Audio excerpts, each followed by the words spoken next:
Okay, what's up guys? It's Skullburner33. This is going to be one of my first videos today on my channel. And me being the gaming channel that I want to start, I figured what better video to start off with than a video talking about Black Ops 3 and more in specific Black Ops 3 Zombies.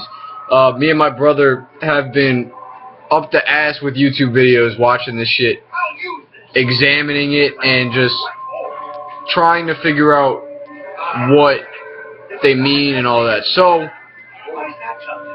to start, I want to say today is October 27th and Black Ops 3 comes out on November 6th. So we're 9 days away and we've pretty much been given all the information we can receive, and we have about almost everything to crack the case. The only thing that we're missing right now is the initial gameplay itself that we can experience and then piece everything that we've been given together all together. So, if I was going to start off to pick a key area to start off with, obviously Shadows of Evil is going to be the main one that you want to start off with, because of the fact that, you know, we got the Giant also, we know that, but it's a remake of the Reese, and even though it follows a new narrative, I feel like there'll be more things that we already know. So I want to open up to Shadows of Evil more. This new Shadow Man storyline is really interesting, and it's just something that I think a lot of people are going to like. And mainly the key things I want to open up on about this map are the things that Treyarch really changed. And when I say changed, I don't mean a negative change. You know, not like a change that they made due to complaints. Just a change that they wanted to explore with, I guess. More of going outside of the box of what you're used to with zombies. You know, sure, it's a good thing to stick with the old, and it takes a while to get used to things once they've changed, but it's good to explore outside of that area of comfort and get to know new things. So, to start off with the things that they changed, we now have a ranking system, and I don't mean that bullcrap skull, knife, shotgun thing. No, this is a flat-out leveling system, 1, 2, 3, 4, all the way up to prestige, and so on, okay? It was confirmed in an interview with the head director of Zombies and the campaign for Treyarch and Black Ops, Jason Blundell, in a live stream that was done for Black Ops 3 Fridays, okay? And he said that there's going to be prestiging, and you will be able to level up, and there's going to be an unlock system, okay? Now, the two specific things that he specified on what you could unlock during this level progression was Gobblegum and the weapon kits, alright? Now, for a weapon kit, I know it sounds random, something that it's been unheard of in Zombies, so I'll open up on that, you know, to clear mind. If you haven't seen the video or heard his explanation, I'll kind of restate what he said. Basically, a weapon kit allows this extra mode of customization to the player's content of how you want the game to play out. And when I say that, basically, it goes with guns, saying that we always have the guns that are drawn on the wall, we have the chalk drawings, and we have the mystery box. You have the ability to customize what guns you want to appear on the wall. So say maybe one game you're feeling, I want the HVK on this wall, and I want, you know, say maybe a revolver on this wall. You can change it up and just put what gun you want. Same with the box. There are so many guns that you could choose from that you could just choose which ones you want to roll to the box. Now that doesn't mean you can choose what gun you're going to get out of the box. Obviously that would ruin the purpose, but pretty much that's it. And you can also customize the attachments to put on each gun. So the higher level you become, the more advanced guns changes you can give. The more attachments you can put on them, you know, the better guns that you can put on the wall and in the box. So that's basically what the weapon kit is. And actually, now that I think about it, probably camos will probably be in there too. You could probably put custom camos on the guns just as well. Now the second thing that comes along with these changes are the Gobblegums. So with the Gobblegums, like I said, it's basically a new perk system type of thing, but not a main perk. To specify what I mean by that, multiplayer, your specialist. Your specialist has a specialist ability that after playing for a certain amount of time and building up the points from your kills and surviving, you get your specialist ability. Now the gumballs, or the Gobblegums, in Shadows of Evil, basically in my theory, it's not confirmed, it's probably going to work like a specialist. To where you'll go around killing zombies and you'll survive for a certain amount of time, and then you'll unlock the ability to use it. You'll use it, it'll go away. Now, I'm not 100% sure if after it runs out, you have to buy it again, or you just have to wait for it to recharge. But it's going to be one of those two. Either it recharges and you can use it, or it goes away completely and you just have to spend the extra 1,500 points or so on the Gobblegum machine again to get a random one. Now, we still have our perks. The perks that we know are confirmed are Juggernog, Speed Cola, Quick Revive, Double Tap, and the new perk that's been added to Shadows of Evil is Widow's Wine.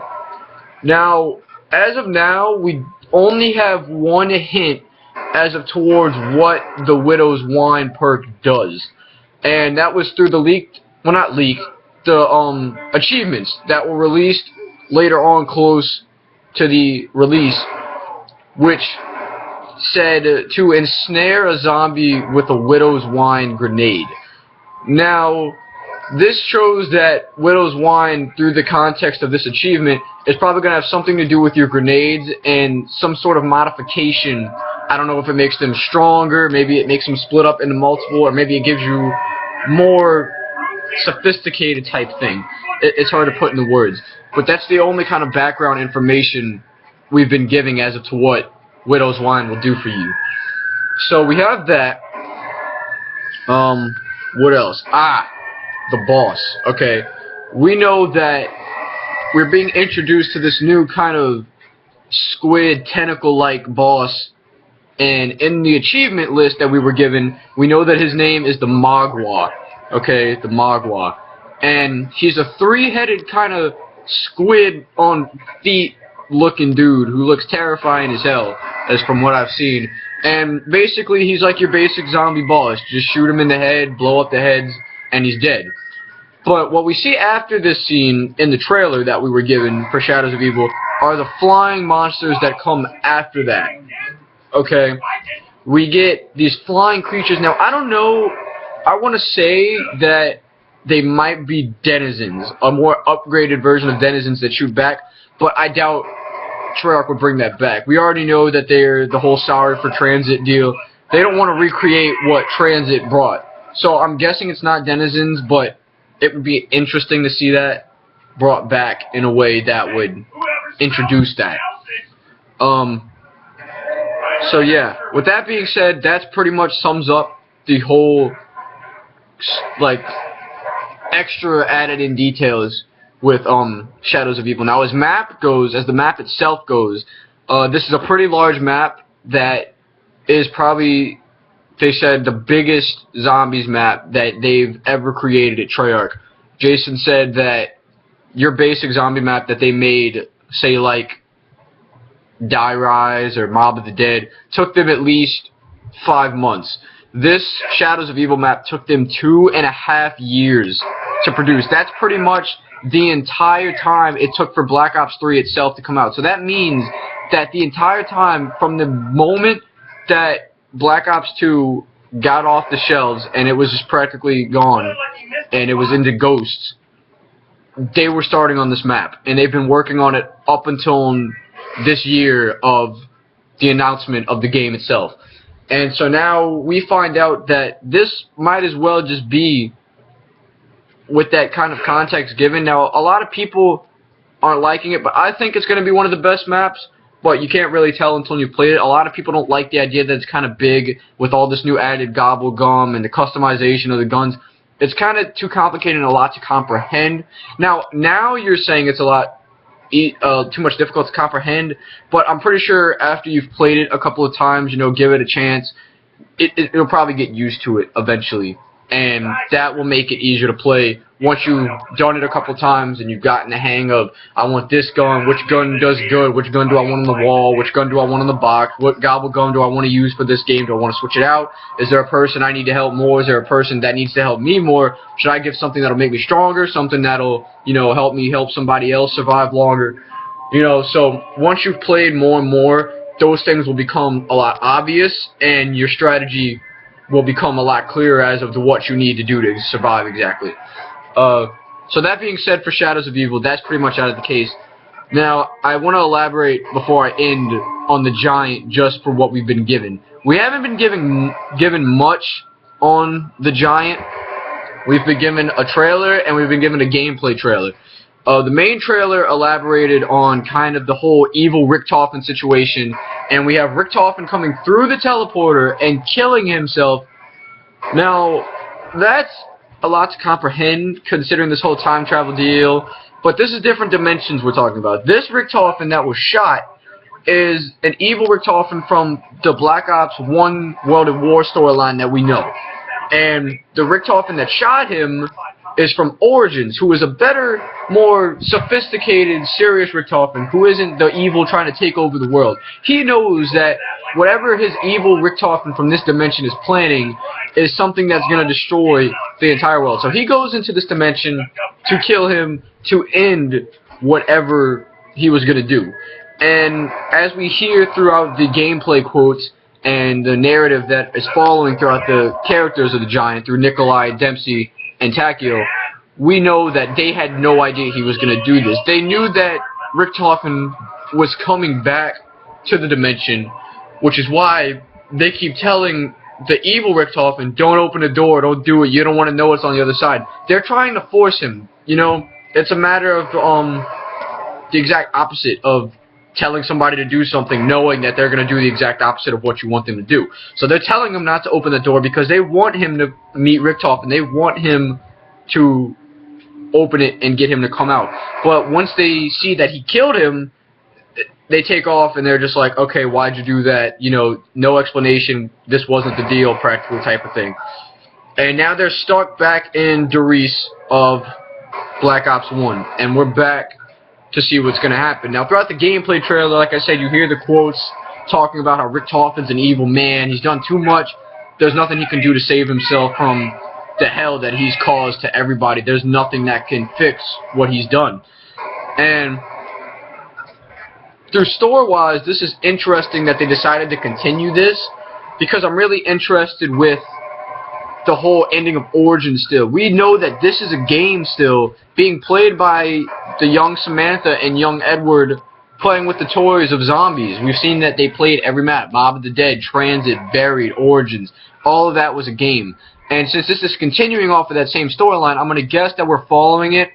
But I want to try to put it behind and just focus that it's just zombies. I don't want to sit here while I'm playing the Giant. And I hope you think the same, that this is a game. I want to focus that it's a situation that it doesn't matter if it's a fake game, that the story is really where I want to figure out where is this going.